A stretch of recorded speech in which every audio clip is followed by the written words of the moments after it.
작가 소개. 유연거사. 서울대학교 전기공학 전공. 컴퓨터 관련 업무 및 회사 운영 추리소설 및 판타지 소설 다수 저작. 현재 미국 거주 전문 창작가로 활동.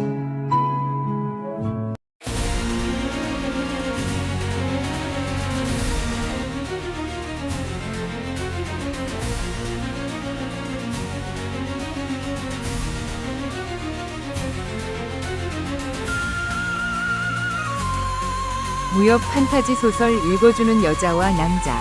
이번 순서는 로버트 김 작가의 천세보입니다. 천세보, 천세보.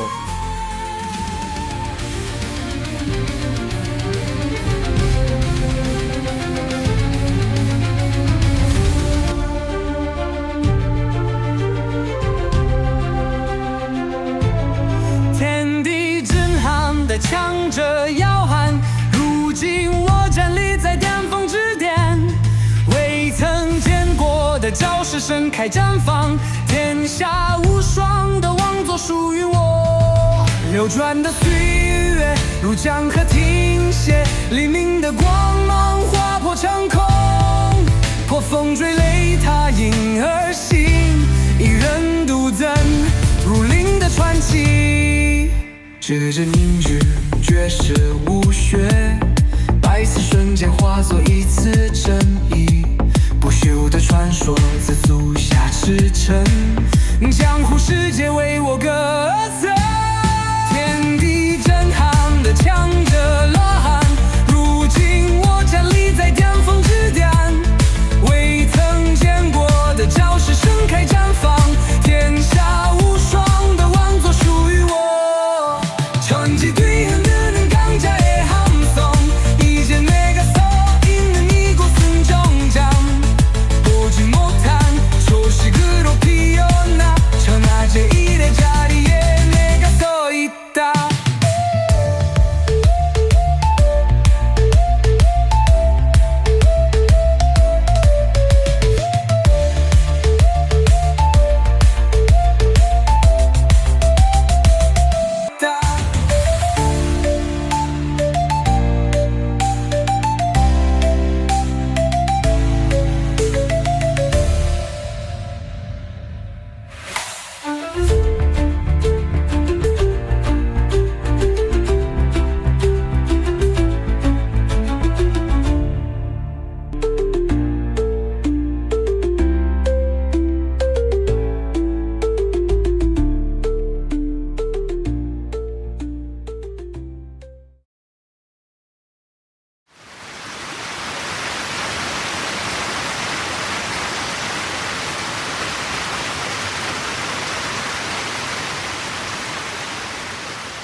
속에 바람이 일었네.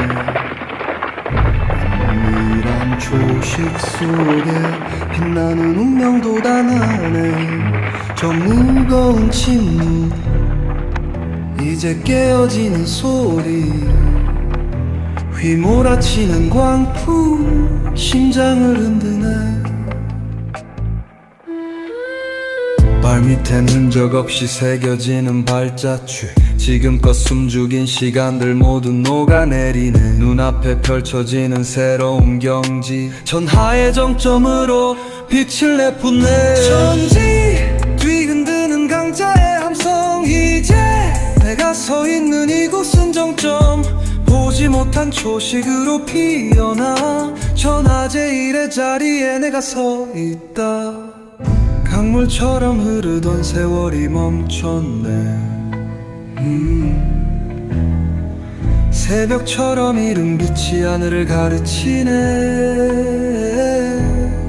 바람을 따르고 번개를 쫓아 단 한 사람의 무림의 전설이 되었네. 손끝에 담긴 초식의 생명, 100번의 순간이 한 번의 진실로 끝나지 않을 전설이 발끝에 시작돼. 무림의 세계가 나를 노래하네.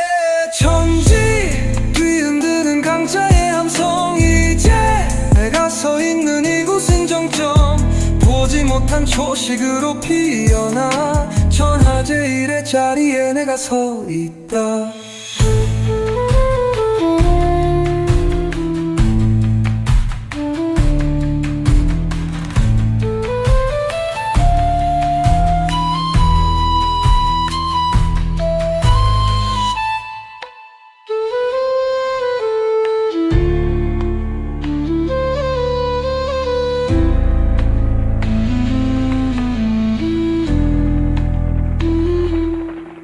전지 뒤흔드는 강자의 함성 이제 내가 서 있는 이곳은 정점 보지 못한 초식으로 피어나 천하제일의 자리에 내가 서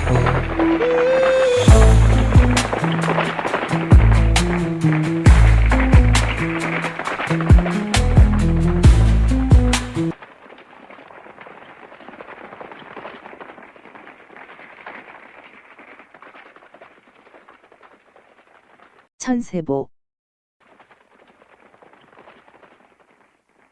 숭산에 이르는 관도를 한 필의 준마가 질풍처럼 내달리고 있었다. 이미 상당히 먼 길을 달렸는지 말 잔등에는 하얀 소금기가 완연하였다. 그러나 준마는 조금도 지친 기색 없이 늘씬한 네 다리를 번갈아 규칙적으로 내딛었다. 준마는 관도를 벗어나 소림사로 향하는 소로에 접어든 후에도 달리는 자세를 조금도 흐트리지 않고 일정한 보폭을 유지하였다. 그때 말등에 타고 있던 흑의인의 시야에 한 행인이 들어왔다. 행인은 뒤쪽에서 다급하게 들려오는 말발굽 소리가 전혀 들리지 않는지 뒤도 돌아보지 않고 앞을 향해 묵묵히 걷고 있었다. 비켜라. 인간의 목소리가 이렇게 클 수도 있단 말인가? 다급한 마음에 자신도 모르게 내공이 실린 병력 같은 흑의인의 고함은 사자의 포효처럼 일대 산중을 뒤흔들었다. 그러나 앞서 걷고 있던 행인은 아무런 동요도 없이 뒤도 돌아보지 않았다. 귀머거리인가? 에이, 어쩔 수 없지. 일이 워낙 다급하니 다치거나 말거나 행인이 비키지 않자 흑의인은 좁은 길에서 행인의 곁을 속도도 줄이지 않고 달려 지나치려 마음을 먹었다. 흑의인은 정강이에 힘을 주어 말가슴을 바짝 조이며 엉덩이를 살짝 들었다. 그런데 웬일인가? 준마는 행인과 거리가 줄어들자 흑의인의 의사를 무시하고 속도를 줄이지 않는가? 다급해진 흑의인은 자신의 다리에 더욱 힘을 가했다. 그러나 흑의인이 아무리 다리에 힘을 주어도 준마는 흑의인의 의사에 반응하지 않고 속도를 계속 줄였고 마침내 행인 뒤에 이르자 흑의인이 고삐를 당기지 않았는데도 멈춰 섰다.